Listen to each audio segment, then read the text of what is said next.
Hello and welcome to the 11th episode of our PCI DSS series. And this time we took a deviation from the typical topics of PCI DSS and thought of doing something different. So here we are with the PCI DSS and GDPR. Now that's a very interesting topic. Many of our clients are looking at GDPR compliance, and we are also PCI DSS certifying body. So the thing comes up that is okay, both are dealing with the same level of data, some personal data per se. So is it going to help? Is it going to make things difficult, easy, what? So that's where we thought of doing this webinar on PCI DSS and GDPR. Okay, so thank you again for turning up, and a quick check for everyone. A quick show of hands, don't worry, it doesn't get shared with anybody. How many of you are PCI DSS compliant or looking at getting compliant? Can you just, on the right hand side, you can just put a 1 in the chat window. It comes only to me, and don't worry, I'll not be, this data gets shared with no one. It's not even getting recorded, so your privacy is safe.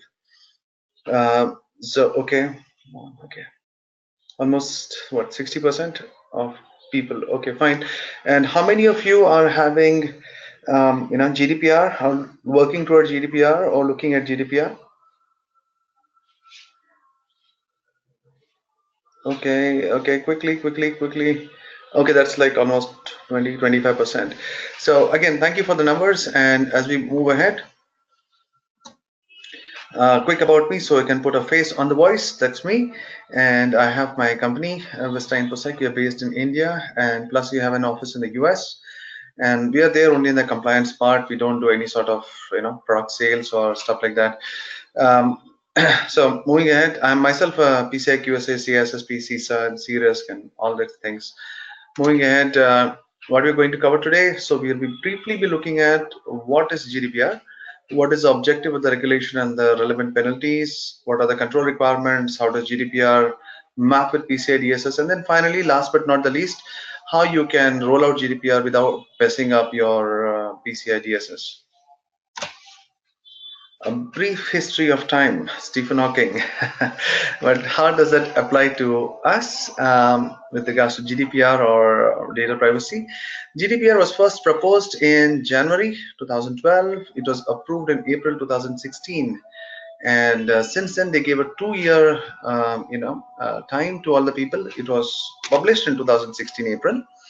And they gave a time lag of 2 years for the people to get ready. So in case you have not, you are in the fag end, and there's a huge amount of things to be done. As you'll see, it will supersede all national laws. Now, okay, just for the sake of getting things in place, this is basically relevant for the European Union. But remember that any and all companies who are proposing to work in the European Union or have any association with the European Union companies, they will by default come under this. So don't think you're sitting in India or in the US, so it doesn't really apply to you.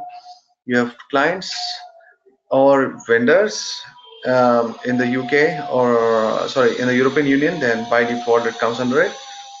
It's meant to unify data protection and ease flow of personal data.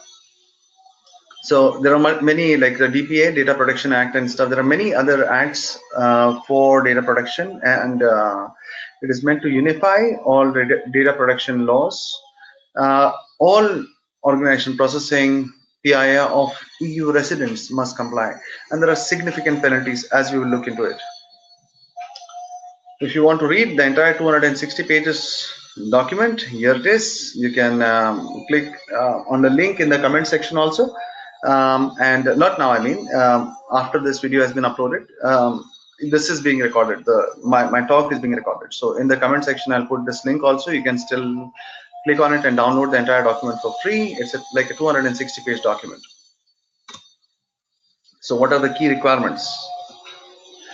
Wow, there is a fines of up to 4% of annual worldwide turnover. So the keyword is up to, depends on the type of breach, amount of breach, and what are the reach of the breach and stuff like that. So it is 4% of the annual turnover or 20 million euros, whichever is higher, not lower, whichever is higher. So as a thought experiment, what would be the impact on Google in case unfortunately there has been a breach at their end. Can you imagine? It will be almost be like the GDP, gross domestic product of most countries. That would be the penalty that will be levied on Google. So again, to be fair, this regulation GDPR is, in my opinion, one of the finest written regulations that I have seen. Such as, there are others also, but like when PCI DSS, okay, that's PCI DSS is not a regulation, but many such standards, but GDPR is extremely well written. So nothing bureaucratic about it. It protects your privacy, private information. So applies to all data controllers and processing established in the UA or organizations that target EU citizens. DPOs, that is data protection officers, must be appointed if an organization conducts large-scale systematic monitoring or processes large amounts of sensitive information. Don't worry, what is DPOs, how it works, we'll get into it in the later sections. There's an accountability that organization needs to prove, that is how are you establishing due care intelligence, that is establishing a culture of monitoring, reviewing, assessing data processing procedures, minimizing data processing and or retention of data, building safeguards to data processing, documenting data processing policies, procedures and operations. Now understand one thing, this is a law, so it is not prescriptive as to how this will be done. Okay, so in case you already have a standard like say ISO or PCI DSS, to be more precise, you will have a much more stronger and sturdier control structure, control framework in place. Assessments, they must undertake privacy impact assessments. This is one of the PIA. We'll be using this short form many times in this presentation today. They must undertake privacy impact assessment when conducting risky or large processing of personal data, and that's where the DPOs, that is data protection officers, would come into place. So it has to be done by a neutral body or by a neutral department within the company. But without this assessment, you've not shown how you've done the risk assessment of this particular operation that you intend to do. Moving ahead. The consent, consumers' consent to process data must be freely given, must be informed of the right to withdraw their consent. Again, we'll get into this in detail. Organizations must be explicit in the case of sensitive personal data and trans-border flow. Now, how you define explicit and all, that has not been explicitly defined in the standard, but it is now the onus is up to you to define that you can defend your so-called stand of being explicit. Now, consumer consent for everything is very explicit. You will get into this more in detail as we go to the standard. There is a mandatory notification. Now, please pay attention to this. Organizations must notify supervisory authority of data breaches without undue delay or within 72 hours, whichever is lower, unless the breach is unlikely to be at a risk to individuals. So, okay, this is like a legal standard or legal way of speaking, but I don't understand if there is no risk to individual data, then why is this standard applicable to it in the first place? But anyway, the point is that without undue delay, it has to be notified to the supervisory authority of data breaches, which could be the Information Commissioner's office. You cannot say my director or my CISO is a supervisory authority of data breach. No, it speaks about the regulatory supervisory authority. And if there is a high risk to individuals, those individuals must be informed as well. So it is not just you may say that you notified certain, or you notified your reserve bank and stuff, and that is enough. That's not going to happen. You have to notify the supervisory authority of data breaches or the ICO or about any sort of breaches. There is new rights. There's a right to be forgotten. The right to ask data controllers to erase all personal data without undue delay in certain circumstances. So this is ridiculous actually, but I still get calls, and I used to, my old car, which I used to drive like maybe 5-6 years ago, I still get calls from the insurance providers That is, your insurance is about to expire for your 1231 car, this name and number, and would you like to renew it with us? But the point is, I have already given away the car, and there is no way at this time that I can inform all those people to erase my data and stop bothering me. But this right to be forgotten, I believe, is an extremely important requirement that is being covered over here. And the right to data portability. So if I'm moving from X vendor to Y vendor, I can very well issue a request as a consumer or as an end user to port my data from X vendor to Y vendor and ask my X vendor to forget all my data. And the right to object to profiling. This will really hold a lot of bickering issues or teething issues as time goes by, because um, many of these companies, like I've even seen like companies even in China, and I read some write-ups on how even Amazon, based on your past data, can even suggest to you what you should be buying and what could be the best pricing, or send you mails or have calls made to you and stuff. So that maybe can give to some people an enhanced buying experience, but for some people, I simply don't want anybody interfering in my or watching over me. So it is, the individual can very well object to such profiling and say not to be included in it. Now, privacy by design, any and all system that is hosting any sort of privacy data that comes under GDPR has to be designed from ground up with privacy in mind at the time of business. It cannot be an afterthought. So that's where the due diligence will come into place. And by default, privacy settings should be high unless specifically mentioned otherwise. So processors by default become an officially regulated entity. Whether you are in the EU or not, you become a regulated entity. No client will work with you otherwise. The key findings, there has been a survey that's been done by EY and IAPP in Annual Privacy Governance Report 2015.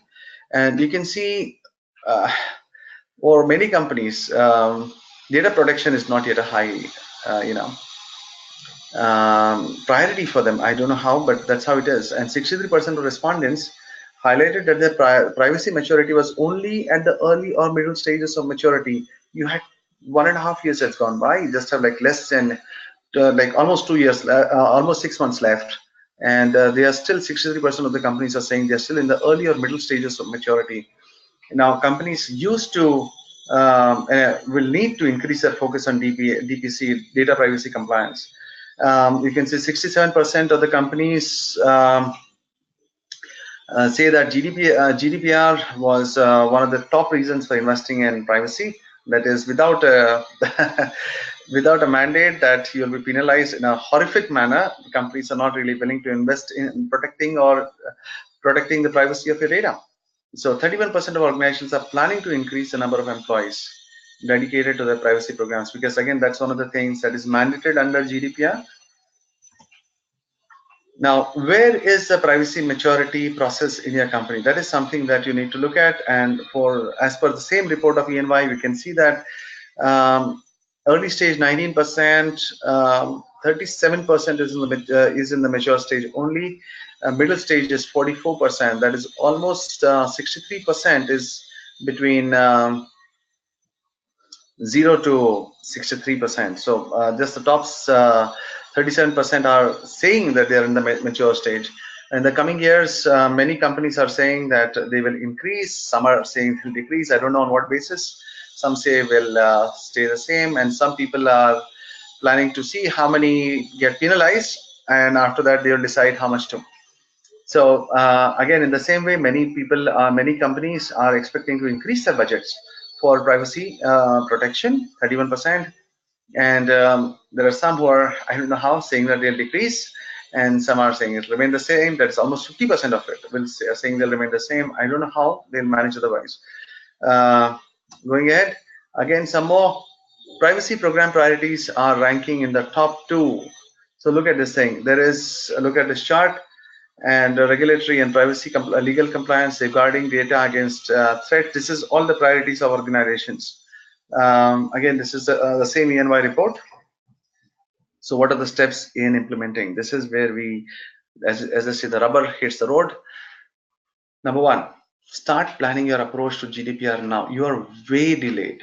In case you're not yet started, you're way delayed. I don't know how you'll manage in the next 6 months. And if you are planning to do it, if you think we can help, just let us know. We do this for many companies, totally independent in all respects. Now, start planning your approach to GDPR compliance now, immediately. Secure a buy-in from your key people. Without that, you'll get a hell of a resistance, as you've seen over the past year helping companies get GDPR compliant. Now, what is the differences between the current laws that is there in place and GDPR? You can do a quick check in case you are looking at the current laws, that is. GDPR, as since it's a law, it has a greater emphasis on documentation, which demonstrate accountability. So ensure that the policies, procedures, and then the evidences for compliance is there in place.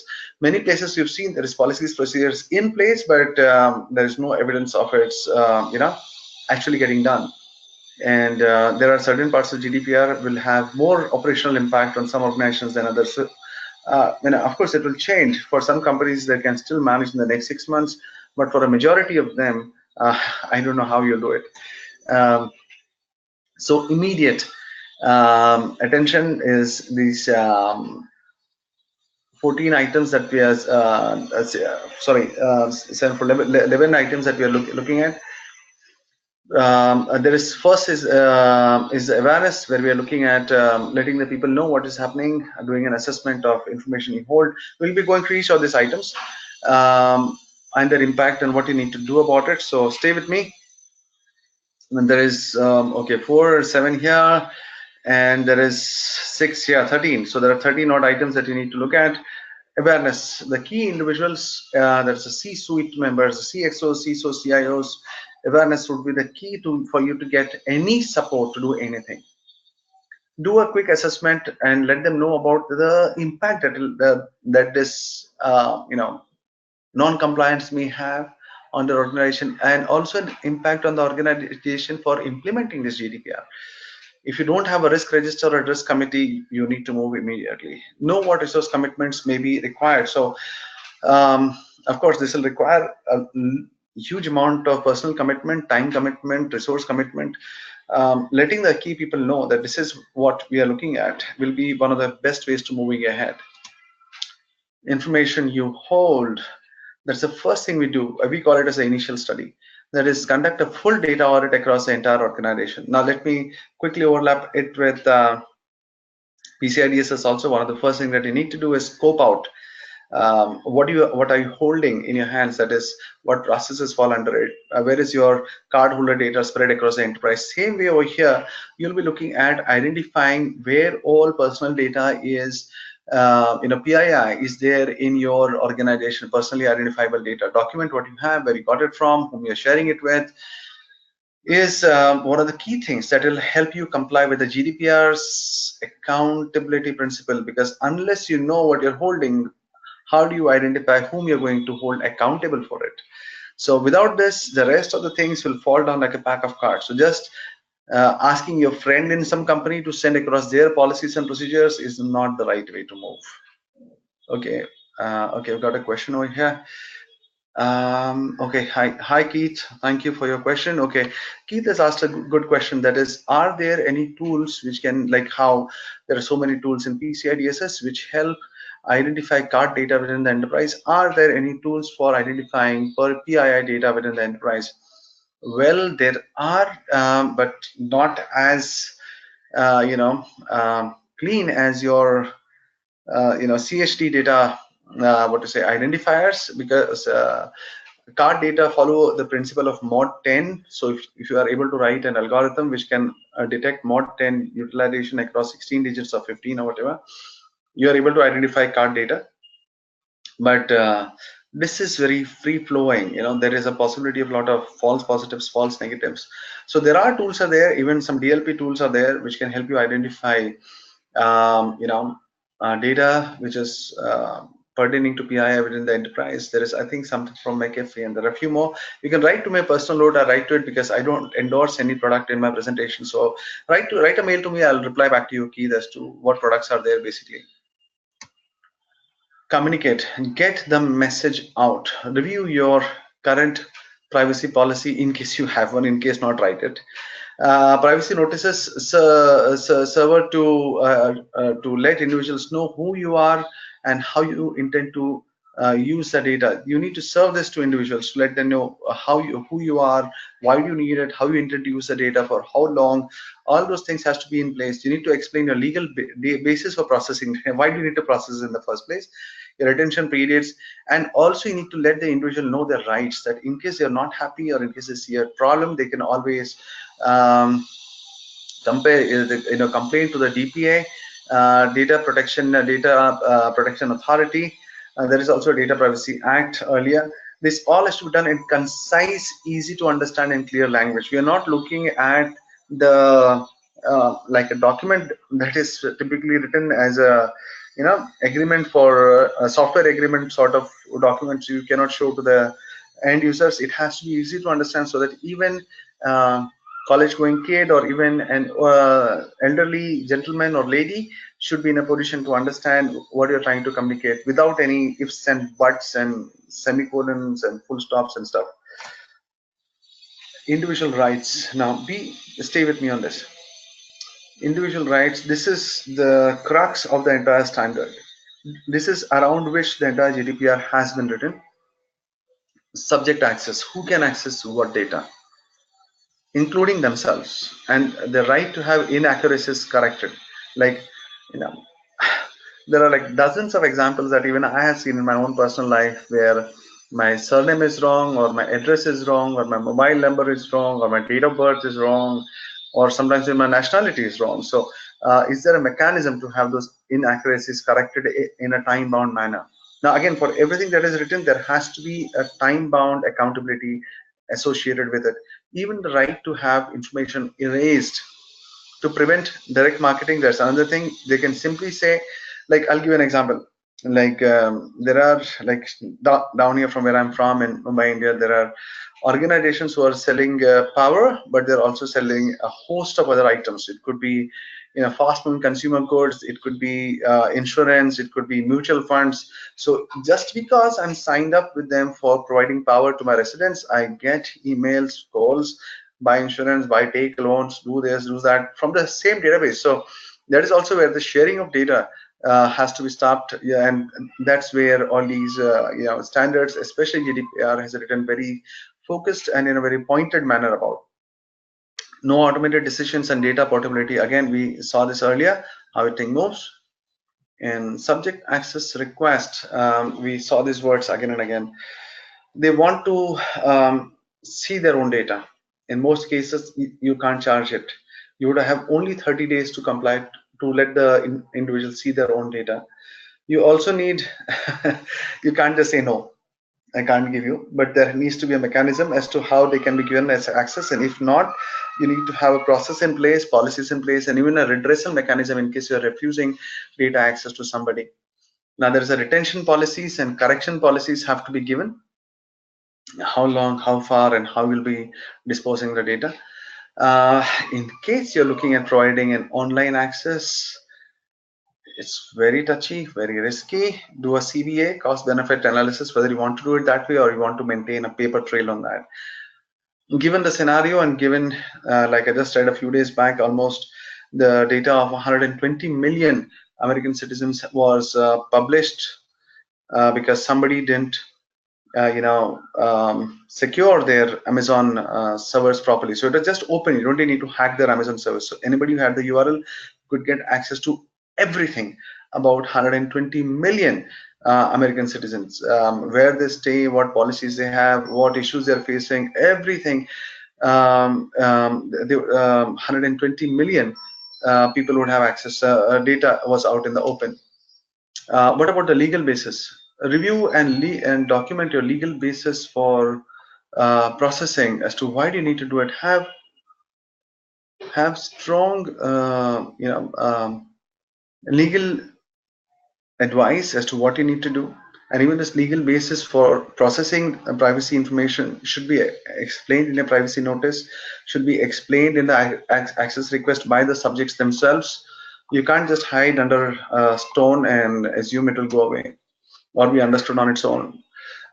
Because understand, we are dealing with end users, and the end users are not a corporation in most cases. So they can simply say, I didn't understand, and the organization, that is you, didn't make an attempt. So it is up to you to prove how clear have you been with the easiest language, that is, and in an understandable language. GDPR references both consent and explicit consent with no clear difference. Make sure your contents meet the standard requires. You need to go through the standard.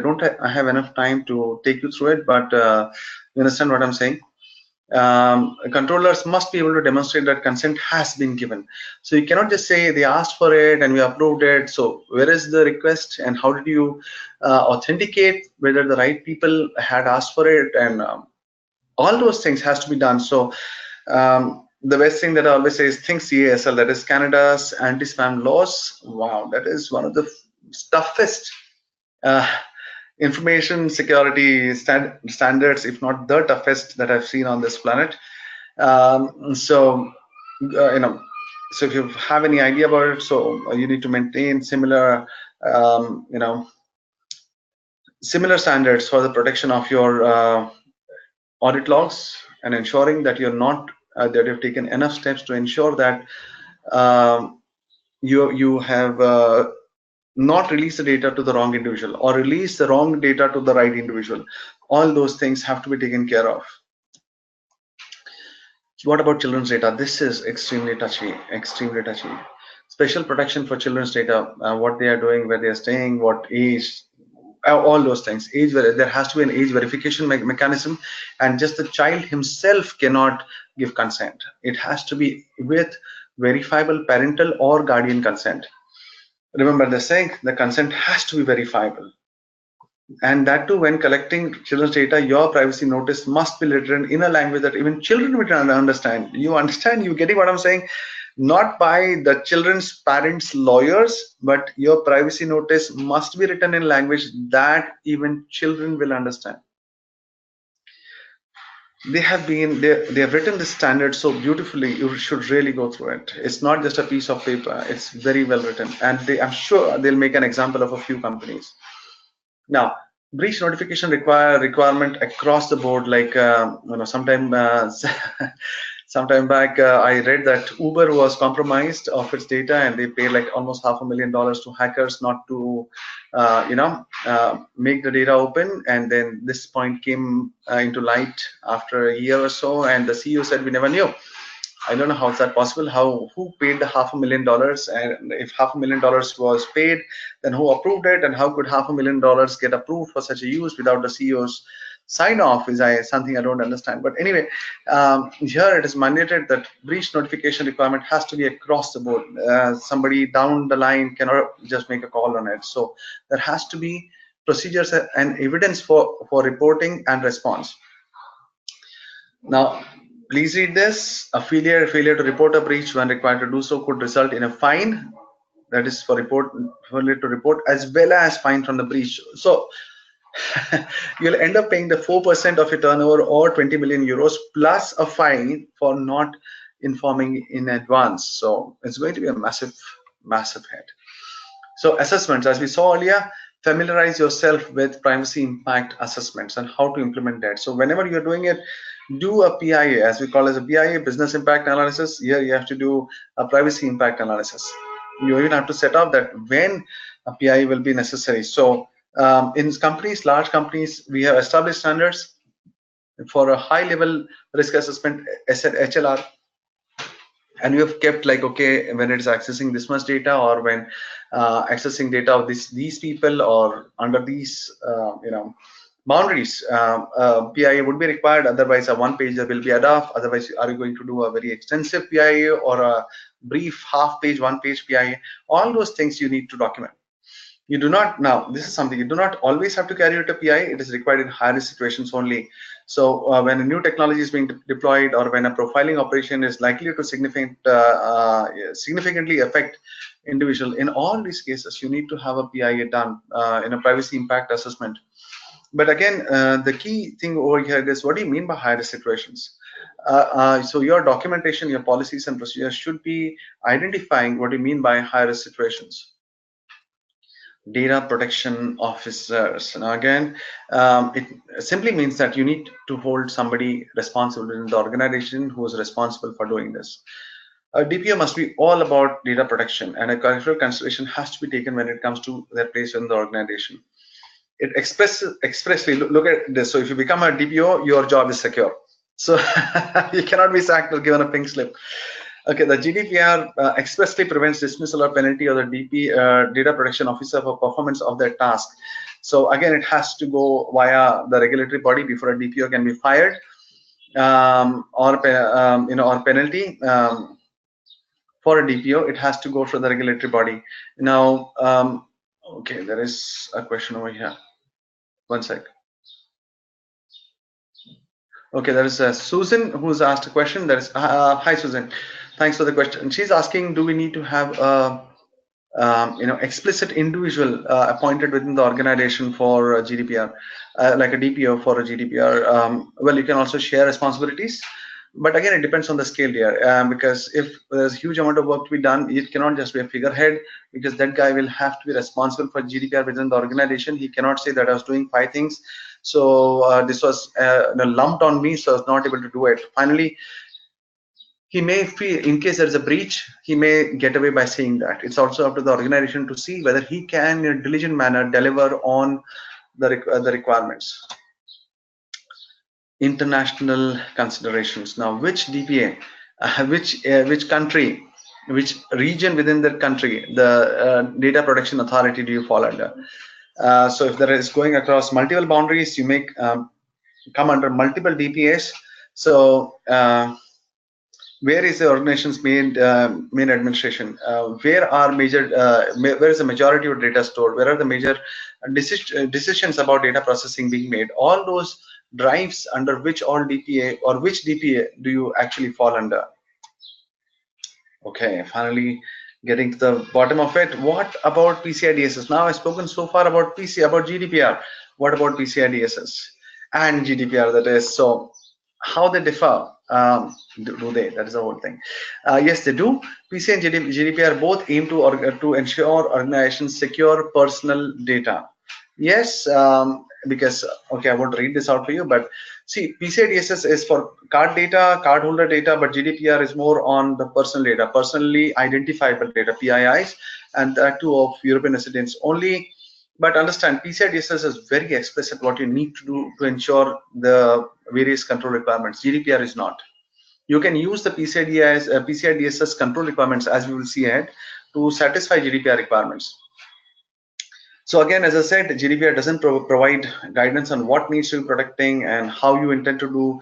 It provides guidance, but it does not tell you how you can go about it. That's where again PCI DSS comes into place. It's very explicit. That's what I love about the standards. When I'm doing an audit as a QSA, I simply say it's not my call. That's what PCI says. I didn't write the standard. Just stick to it, follow it point by point by point. So you can perhaps use those control sets because they are extremely well written. PCI DSS written by industry people themselves. What about breaches? Wow. Now understand. Let's assume you come under PCI DSS and GDPR. Now cardholder data also contains the PAN name, under whose name the card is. So by default, that data, that is your name and your address, which is part of the card data, is also covered under PCI under GDPR.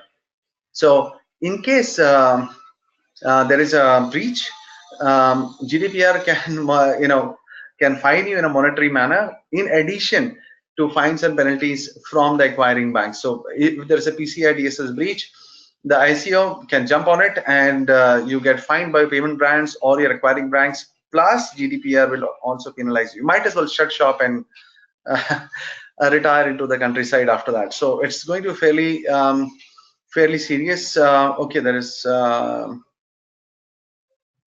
Okay, there is another question. Okay, there is this Muhammad. Okay, hello, Mr. Muhammad. Okay, I got your question. He's asking me. Okay, I didn't elaborate on it as to what do you mean by ICO.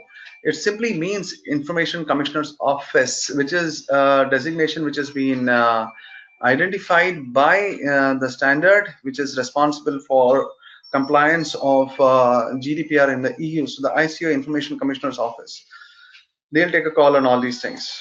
Moving ahead, an InfoSec policy is also required under Article 35 of the GDPR, and it is also a requirement as per requirement 12 of PCI DSS, especially 12.2. It deals with the same issue. Scoping. Now, the entire PCI DSS rises and falls on one thing, and that is a scope. Has it been scoped adequately? So one of the key things that a PCI auditor, a QSA, which includes me, is supposedly supposed to be very good at is, have you scoped the environment properly?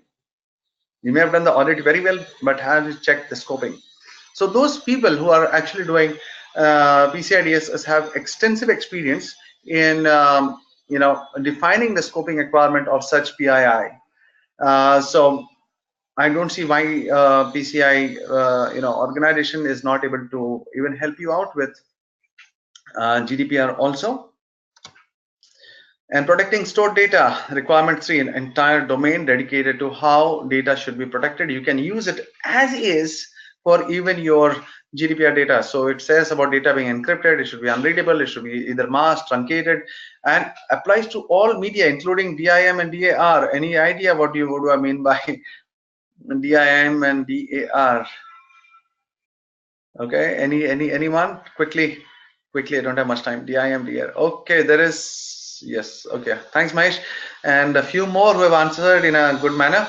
DIM is basically data in motion and data at rest.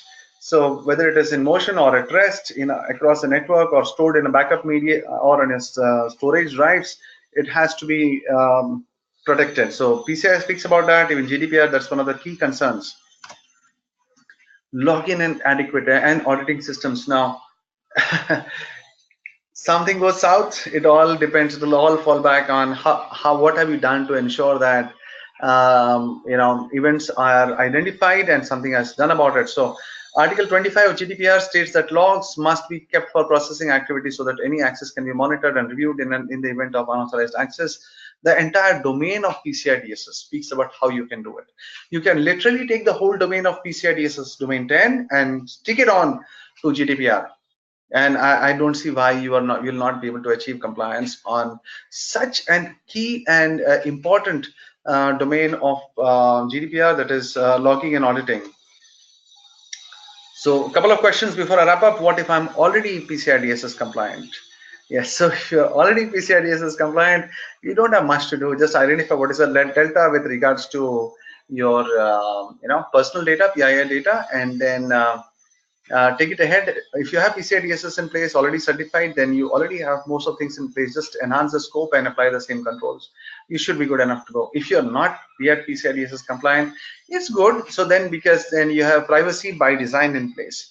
So it is good for you. It will be slightly more difficult, but understand it's much more cheaper to implement PCI DSS because their penalties come nothing close to what the EU will penalize you in case of non-compliance.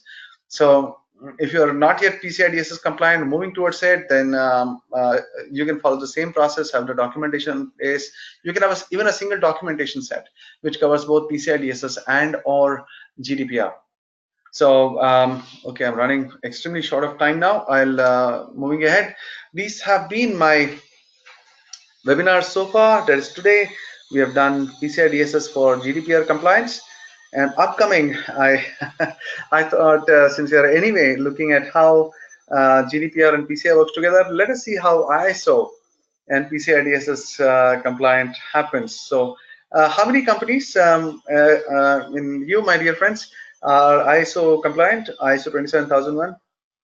A quick, you can punch the number 1 in your screen chat box. Don't worry, it's only coming to me and I'm not sharing data with anyone. Wow, that's almost 90%. Wow. So we've got like 90% of people in today's webinar who are like 27,001 certified and or compliant, and there is like 60% who are PCI and or PCI DSS compliant and or certified. So how they overlap, how can you make your life easier with these two standards together? We'll cover that in the next presentation. In case you are there, in case you're not, even PCI DSS is not applicable to you, this thing will really help you, because there are many questions under 27001 to which I've seen PCI DSS gives a wonderful way out. So stay with me. And one thing, if you have any questions, do drop us a mail, and I always write back and answer them. And now I don't have the time to walk you through the answers now, but in case you drop me a line, I will always respond to you. So of course, at the end of my presentation, there would be a brief survey. We don't charge you anything for my webinars. We put up a lot of time on this, and I believe the team in our backend office really needs to know how helpful this has been. I'd really be thankful to you if you can just drop in it'll hardly take you 120 seconds, just 2 minutes, and you're done. So after this, you'll get a survey. Please do fill up and write back to us. This is my coordinates that you can visit us on, and we have our past webinars on our YouTube channel. Do visit, subscribe, stay with us, and thank you again for all your support. And I look forward to seeing you next month. And yes, by the way, holidays are coming up. A very happy Christmas to you, and wonderful New Year to you and your precious families. I look forward to seeing you in the new year. Have a great day and a great holiday season coming up. Take care. Bye-bye.